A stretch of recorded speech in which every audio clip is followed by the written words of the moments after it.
آسمان کے وہ دروازے جن کا ذکر قرآن کریم نے کیا ہے، کیا وہ بلیک ہولز ہیں؟ کیا بلیک ہولز راستے ہیں، اور اگر ہاں تو کہاں کے راستے؟ السلام علیکم، میں ہوں ڈاکٹر محمد سفیان، اور کیا آپ جانتے ہیں کہ بلیک ہول خلا میں صرف ایک سوراخ نہیں ہے، یہ کائنات کا وہ پراسرار ترین مقام ہے جہاں سے واپسی ناممکن ہے۔ فزکس کا ایک بنیادی اصول ہے، اس کائنات کا کوئی بھی مادہ یعنی میٹر، کوئی انرجی، یہاں تک کہ روشنی بھی اگر بلیک ہول کے ایونٹ ہورائزن یعنی اس کی باؤنڈری کو پار کر لے تو وہ واپس نہیں آ سکتی۔ جو چیز اس کے اندر گئی وہ بظاہر اس کائنات سے ہمیشہ کے لیے مٹ گئی، فنا ہو گئی۔ لیکن یہاں ایک سوال سائنسدانوں کی نیند اڑا دیتا ہے، جو چیز اندر گئی وہ گئی کہاں؟ کیا وہ واقعی ختم ہو گئی، یا وہ یہاں سے غائب ہو کر کسی اور جگہ منتقل ہو گئی؟ آج کی ویڈیو میں ہم کوانٹم فزکس اور قرآن کریم کے تصور سدرۃ المنتہا کو ملا کر ایک ایسا راز کھولنے جا رہے ہیں جو شاید 1400 سال پہلے ہونے والے عظیم ترین واقع معراج کی سائنسی توجیہ بن سکے یا اس کی ایکسپلینیشن بن سکے، لیکن اس کے لیے ہمیں سمجھنے کی ضرورت ہے کچھ انتہائی ضروری کنسیپٹس کو، جیسے quasars, white holes, information paradox, cosmic tree اور قرآن کریم کے تصور سدرۃ المنتہا کو۔ سب سے پہلے ایک بہت بڑی غلط فہمی جو لوگوں کے ذہنوں میں ہے، ہم بچپن سے سنتے آئے ہیں کہ بلیک ہولز کو اندھیرا یعنی پچ بلیک ہوتے ہیں اور نظر نہیں آتے، لیکن حقیقت اس کے بالکل برعکس ہے۔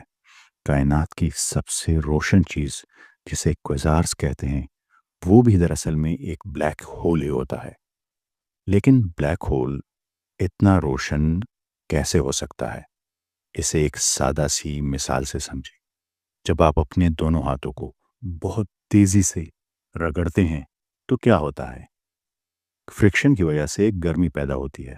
بالکل اسی طرح جب ایک بہت بڑا بلیک ہول ستاروں اور گیس کو تیزی سے اپنے اندر کھینچتا ہے تو اس کے منہ پر اتنی شدید رگڑ فرکشن پیدا ہوتی ہے کہ وہاں نور کا، روشنی کا ایک طوفان بن جاتا ہے۔ یہ روشنی اتنی تیز ہوتی ہے کہ ایک اکیلا کویزار ہماری پوری کہکشاں، ہماری پوری گلیکسی کے اربوں ستاروں سے زیادہ چمکدار ہو جاتا ہے۔ یہ کائنات کے لائٹ ہاؤسز ہیں، اندھیرے کے مرکز میں چھپی ہوئی آنکھوں کو چندیا دینے والی روشنی۔ تو یاد رکھیے، بلیک ہول صرف اندھیرا نہیں بلکہ یہ انتہائی شدید روشنی کا مرکز بھی ہے۔ اب آتے ہیں مرکزی سوال پر، کیا بلیک ہول ایک راستہ، ایک دروازہ، ایک گیٹ وے ہے؟ مشہور فزسسٹ ڈاکٹر نیکودم پاپلاوسکی ایک بہت بڑا اور حیران کن دعویٰ کرتے ہیں۔ وہ کہتے ہیں کہ بلیک ہول کے اندر مادہ، میٹر ختم نہیں ہوتا بلکہ یہ ایک دروازہ ہے۔ ڈاکٹر نیکودم پاپلاوسکی یہ مانتے ہیں کہ بلیک ہول کا دوسرا سرا ایک وائٹ ہول ہے، یعنی ایک طرف بلیک ہول اور دوسری طرف وائٹ ہول، یعنی جو مادہ یہاں سے غائب ہوتا ہے وہ شاید کسی دوسری کائنات میں بگ بینگ بن کر نکلتا ہے۔ اسے ایک غبارے کی مثال سے سمجھی۔ فرض کرے ہم ایک غبارے کے اندر رہتے ہیں، یعنی ہماری پوری کائنات ایک غبارہ ہے اور بلیک ہول اس غبارے کی گرہ نوٹ ہے جہاں سے ہوا نکلتی ہے۔ ہمارے لیے چیزیں اس گرہ میں جا کر غائب ہو رہی ہیں، لیکن دوسری طرف شاید وہ گرہ کھلتی ہے، وہ تمام مادہ ایک وائٹ ہول کے ذریعے باہر نکل کر ایک نئی کائنات میں شامل ہو جاتا ہے، یعنی ایک اور کائنات ہے۔ یعنی ہماری کائنات اکیلی نہیں ہے۔ بلیک ہولز وہ ٹنلز ہیں یا سرنگیں ہیں جو ایک کائنات کو دوسری کائنات سے جوڑتے ہیں، یعنی ایک کائنات سے دوسری کائنات جانے کا راستہ، ایک طرف بلیک ہول، دوسری طرف وائٹ ہول۔ لیکن ٹھہریے، یہاں ایک بہت بڑی رکاوٹ ہے۔ اگر بلیک ہول ایک راستہ ہے تو کیا ہم اس میں سے گزر سکتے ہیں، دوسری کائنات میں جا سکتے ہیں؟ فزکس کہتی ہے ہرگز نہیں۔ بلیک ہول کے مرکز یعنی سنگولیرٹی میں کشش ثقل یعنی گریوٹی اتنی شدید ہوتی ہے کہ وہ لوہے کو بھی بھاپ بنا دے۔ اگر کوئی انسان یا راکٹ وہاں جائے تو وہ اسپیگیٹی یعنی نوڈلز کی طرح کھنچ کر بکھر جائے۔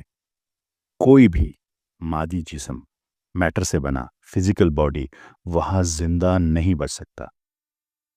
تو پھر راستہ کیسے کھلا؟ یہاں اسٹیفن ہاکنگ اور دیگر سائنسدانوں نے انفارمیشن پیراڈاکس کا نظریہ پیش کیا۔ وہ کہتے ہیں کہ مادہ یعنی فزیکل باڈی تباہ ہو سکتا ہے، لیکن اس کی انفارمیشن یعنی اس کا ڈیٹا، اس کی اصل روح کبھی فنا نہیں ہوتی۔ جدید کوانٹم تھیوریز کے مطابق بلیک ہول سے شاید جسم نہیں گزر سکتا، لیکن انفارمیشن دوسری طرف منتقل ہو سکتا ہے۔ اب ان تمام سائنسی کڑیوں کو جوڑیے۔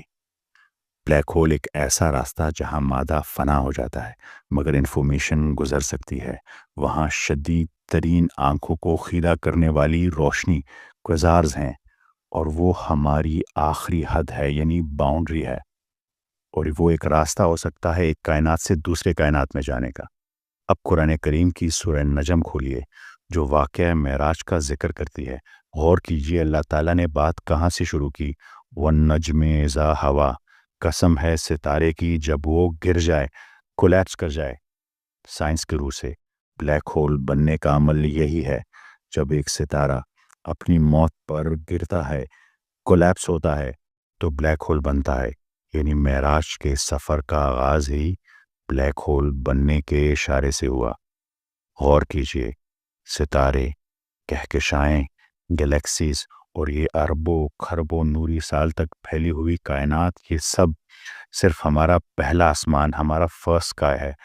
باقی 6 آسمان اس فزیکل کائنات سے باہر ہیں، ایک دوسرے کے اوپر جیسے پیاز کے چھلکے، ایک کے اوپر دوسرا۔ اگر ہمارا پورا یونیورس صرف پہلا آسمان ہے تو دوسرے آسمان میں جانے کا راستہ کہاں ہے؟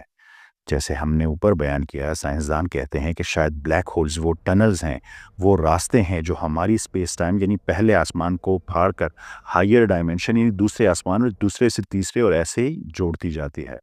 اور تصور کیجئے سفر معراج کا، نبی کریم صلی اللہ علیہ وآلہ وسلم پہلے آسمان سے گزرے، پھر دوسرے، یہاں تک کہ 7ویں آسمان پر پہنچے اور اس کے آخری کنارے پر پہنچے۔ پھر نبی کریم صلی اللہ علیہ وآلہ وسلم نے اس راستے سے گزر کر کہاں گئے؟ عند سدرۃ المنتہا، سدرۃ المنتہا کے پاس۔ سدرہ یعنی درخت، بیری کا درخت، اور انتہا یعنی دی الٹیمیٹ باؤنڈری، آخری حد۔ یہ وہ مقام ہے جہاں ہماری کائنات، ہمارا اسپیس ٹائم، ہمارا ٹائم، سب کچھ ختم ہو جاتا ہے۔ یہ دی اینڈ ہے۔ اور وہاں کا منظر کیا تھا؟ اگلی آیت بیان کرتی ہے جس کا ترجمہ ہے، جب سدرہ کو ڈھانپ رکھا تھا اس چیز نے جس نے اسے ڈھانپ رکھا تھا، یعنی شدید تجلی اور روشنی، بالکل اسی طرح جیسا کہ ہم نے اوپر بیان کیا کہ کوازارز یعنی بلیک ہولز کتنے روشن ہوتے ہیں، اتنے روشن کہ شاید انسانی آنکھیں اس چمک کو برداشت نہ کر سکے۔ اور شاید اسی لیے اگلی آیت کہتی ہے، سورہ نجم کی آیت نمبر 17، جس کا ترجمہ ہے کہ حضرت محمد صلی اللہ علیہ وآلہ وسلم کی نگاہ نہ چندیائی نہ حد سے متجاوز ہوئی۔ آنکھیں کب چندیا جاتی ہیں؟ جب آپ بہت روشن چیز دیکھتے ہیں تو آنکھیں آپ کی چندیا جاتی ہیں۔ آگے بڑھتے ہیں، آئیے اب بلیک ہول کی شکل اور درخت کی شکل میں مماثلت کو سمجھتے ہیں کہ کیوں درخت کا لفظ استعمال ہوا۔ سائنس جب بلیک ہول یا ورم ہول کا 3D سٹرکچر بناتی ہے تو وہ ایک فنل کی طرح نظر آتا ہے، ایک ایسا تنا، ایک ایسا ٹرنک جو درمیان سے تنگ ہے لیکن اوپر اور نیچے جا کر پھیل جاتا ہے، بالکل ایک درخت کی طرح۔ خاص طور پر جب ہم کسی کوازارز کے مرکز سے نکلنے والی میگنیٹک فیلڈز اور انرجی جیٹس کو دیکھتے ہیں تو وہ خلا میں ایسے پھیلتی ہیں جیسے کسی عظیم الشان درخت کی شاخیں اور اس کی جڑیں پھیلی ہوئی ہیں۔ دلچسپ بات یہ ہے کہ قرآن کریم نے آخری حد کو سدرۃ المنتہا یعنی بیری کا درخت کہا ہے۔ یہ محض اتفاق نہیں لگتا، بلکہ ہو سکتا ہے، ممکن ہے کہ یہ وہ کاسمک ٹری ہو، یہ وہ کاسمک درخت ہو جس کا تنا بلیک ہول کی صورت میں کائنات یعنی ہماری کائنات پہلے آسمان سے جڑا ہو، اور اس کی شاخیں عالم بالا ہائر ڈائمنشن میں پھیلی ہوئی ہوں۔ جو نچلی دنیا کو اوپر والی دنیا سے کنیکٹ کرتا ہے، اسے تیسرا، چوتھا، پانچواں، چھٹا، ساتواں۔ پھر قرآن کریم کہتا ہے اندہا جنت الماوا، یعنی اس کے پاس جنت الماوا ہے۔ غور کیجئے، قرآن کریم کہتا ہے کہ جنت الماوا تک پہنچنے کے لیے کس چیز سے گزرنا ہوگا؟ سدرۃ المنتہا سے گزرنا ہوگا۔ اس کا صاف اور واضح مطلب ہے کہ سدرۃ المنتہا محض ایک جگہ نہیں یا صرف ایک لینڈ مارک نہیں، بلکہ یہ ایک راستہ ہے، ایک گیٹ وے ہے، ایک دروازہ ہے۔ اور یہ وہی سدرۃ المنتہا ہے جو اپنی ساخت اور اوصاف میں آج کے بلیک ہول سے بالکل مماثلت رکھتا ہے۔ وہی شدید ترین روشنی جو سدرۃ المنتہا کو ڈھانپ لیتی ہے، بالکل دا بلائنڈنگ لائٹ آف کویزارس کی طرح۔ وہی کھینچنے کی طاقت جو کسی چیز کو واپس نہیں جانے دیتی، جیسا تو جبرائیل علیہ السلام نے اس سے گزرنے سے معذرت کر لی تھی۔ اور وہی درخت جیسی شکل، یعنی ٹری شیپ، جو بلیک ہول کی میگنیٹک فیلڈ بناتی ہے، وہی شیپ بالکل اسی طرح جیسے آج جدید سائنس صدیوں کی تحقیق کے بعد یہ کہنے پر مجبور ہو گئی ہے کہ بلیک ہول محض تباہی کا گڑھا نہیں، بلکہ یہ دوسری کائنات کا راستہ ہو سکتا ہے۔ لیکن یہاں عقل انسان ایک لمحے کے لیے رک جاتی ہے اور دل ایک بہت بڑے سوال کی گرفت میں آ جاتا ہے۔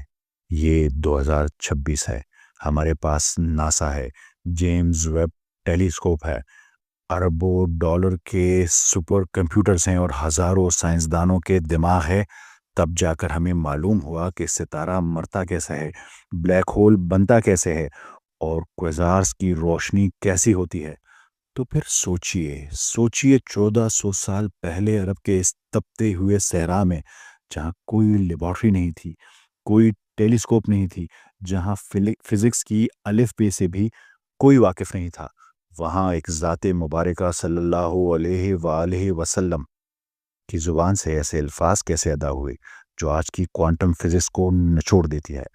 آئنسٹائن کو اسپیس ٹائم سمجھنے کے لیے 20ویں صدی کا انتظار کرنا پڑا، لیکن قرآن کریم نے صدیوں پہلے النجم اذا ہوا، یعنی ستارے کا گرنا کولیپس ہے نہ کہہ کر بلیک ہول بننے کا فارمولا بیان کر دیا۔ سائنسدانوں کو بلیک ہول کی شکل سمجھنے کے لیے کروڑوں بلینز آف ڈیٹا پوائنٹس جمع کرنے پڑے، لیکن قرآن کریم نے اسے ایک ہی لفظ میں سمو دیا۔ اسٹیفن ہاکنگ کو باؤنڈری سسٹم سمجھنے کے لیے پوری زندگی لگانی پڑی، قرآن کریم نے اسے انتہا، دا الٹیمیٹ لمٹ کہہ کر پہلے ہی دن بتا دیا۔ یہ علم کہاں سے آیا؟ کیا یہ کسی انسان کا تکا ہے، گیس ہے؟ ناممکن۔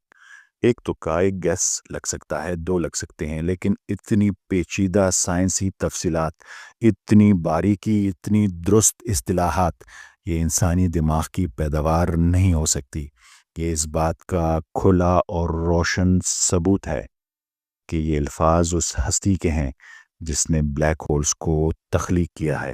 یہ الفاظ زمین سے نہیں اٹھے، یہ الفاظ آسمان سے اترے ہیں۔ یہ خالق کا کلام ہے جو مخلوق کو اپنی نشانیاں کی طرف بلا رہا ہے اور نشانیاں دکھا رہا ہے۔ شاید اسی لیے اس سورہ یعنی سورہ نجم میں سفر معراج کی بات کرتے ہوئے اللہ تعالیٰ آیت نمبر 18 میں فرماتے ہیں کہ حضرت محمد صلی اللہ علیہ وآلہ وسلم نے اس دن اپنے رب کی عظیم ترین نشانیوں کو دیکھا۔ آج سائنس جسے دریافت یا ڈسکوری کہتی ہے، قرآن کریم کے لیے وہ صدیوں پرانی خبر ہے، اور یہی وہ مقام ہے جہاں سائنس کا غرور ٹوٹتا ہے، اس کا سر جھک جاتا ہے اور ایمان کا سفر شروع ہوتا ہے۔ بلیک ہول کا راستہ کھل چکا ہے۔ اگلی ویڈیو میں ہم اس راستے کے پار موجود 7 سماوات اور ملٹی ورس کی دنیا میں قدم رکھیں گے۔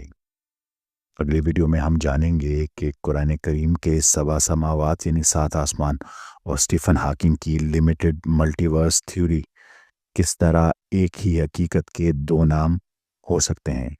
یہ سب ہماری جدید سائنس اور تدبر ہے۔ سائنس بدلتی رہتی ہے، لیکن اللہ تعالیٰ کا کلام کامل ہے۔